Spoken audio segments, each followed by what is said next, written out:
কবিগুরু রবীন্দ্রনাথ ঠাকুরের জন্মদিন। আমরা যাকে ছোটবেলা থেকে রবীন্দ্র জয়ন্তী হিসেবেই জেনে এসেছি।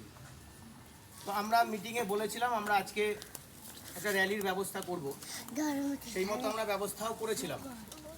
কিন্তু আপনারা নিশ্চয়ই জানেন যে গত কয়েকদিন ধরেই ভারত এবং আমাদের পার্শ্ববর্তী রাষ্ট্র পাকিস্তানের সঙ্গে একটা আমাদের যুদ্ধকালীন পরিস্থিতি চলছিল।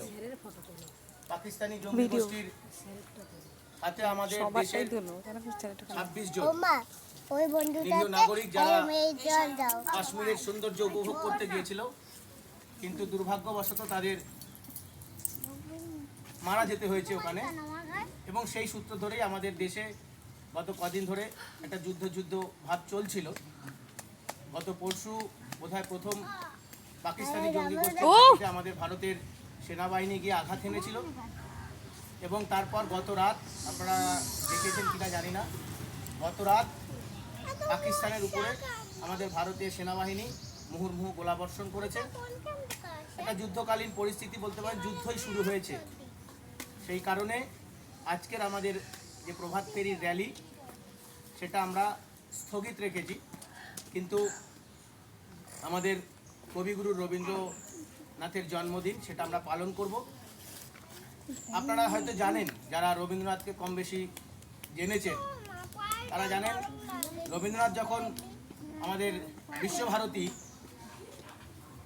তৈরি করেছিলেন, তিনিও এরকম গাছের তলায় একটা ফাঁকা জায়গাতেই বাচ্চাদের নিয়ে পড়াশোনা শুরু করেছিলেন। তারপর সেটা এখন মহিরুহ হয়ে বড় বিশ্বভারতীতে রূপায়িত হয়েছে। তো যাই হোক, সেরকম কিছু নয়, পরিস্থিতির পরিপ্রেক্ষিতে আমরা খোলা আকাশের নিচে গাছের তলায় রবীন্দ্র জয়ন্তী পালন করছি। তো প্রথমে রবীন্দ্রনাথের প্রতিকৃতিতে আমাদের স্কুলের বড় দিদিমণি মাল্যদান করবেন। ওনার প্রতিকৃতিতে মাল্যদানের মধ্যে দিয়ে আমাদের আজকের রবীন্দ্র জয়ন্তী অনুষ্ঠান শুরু হবে। মাল্যদান করবেন দিদিমণি।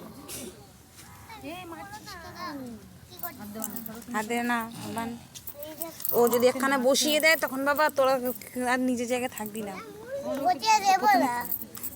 কিছু বলবে, বসিয়ে দিবি না। টাকা টাকা চান, টাকা হাই করো, এখানে দেয়, এবার হাই করো। আমরা তারই লেখা কিছু গান, কিছু কবিতা, তার মধ্যে দিয়ে তাকে স্মরণ করব। আমরা বরাবরই জানি গঙ্গা জলে গঙ্গা পুজোর মতোই আমরা রবীন্দ্র জয়ন্তী পালন করি। কারণ কবিগুরু প্রচুর লিখেছেন আমাদের জন্য, একদম ছোট বাচ্চাদের থেকে শুরু করে যারা বড় এবং বৃদ্ধ মানুষদের সবার জন্যই কবিগুরুর লেখা আছে। তাই আমরা বরাবরই গঙ্গার জলে গঙ্গা পুজোর মতন রবীন্দ্র জয়ন্তী পালন করি, রবীন্দ্রনাথকে স্মরণ করি।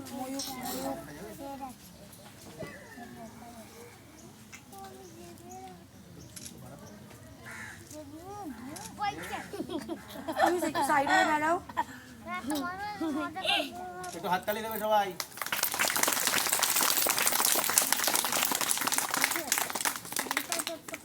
আমি প্রথমে অনুরোধ করব, যদি গার্জিয়ানদের মধ্য থেকে যে এই ওকে একটু এগিয়ে দিন, ওকে সায়ন, হ্যাঁ বসিয়ে দিন তো, একটু বসিয়ে দিন তো। ওকে, সামনেটা নিয়ে, এই সামনেটা জায়গা আছে, এখানে একজন ছিল বসে। প্রথমেই যদি গার্জিয়ানদের তরফ থেকে কেউ রবীন্দ্রনাথ সম্বন্ধে দু চার কথা বলেন তাহলে আমার ভালো লাগবে। ভয় পাওয়ারও কিছু নেই, লজ্জা পাওয়ারও কিছু নেই। কেউ দেখি না, সাহস করে একজন হাত তুলে আসুন না সামনে। যা জানবেন, যতটুকু জানবেন ততটুকুই বলুন না। কেউ আসবেন? আসুন সবাই, ভয় কি আসবেন না?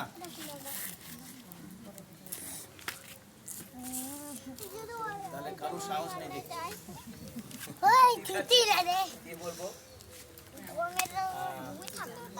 রবীন্দ্রনাথ সম্বন্ধে আমারও খুব বেশি জানা নেই অর্থে, ছোট খোকা বলে অওয়া, শেখে নিছে কথা কওয়া।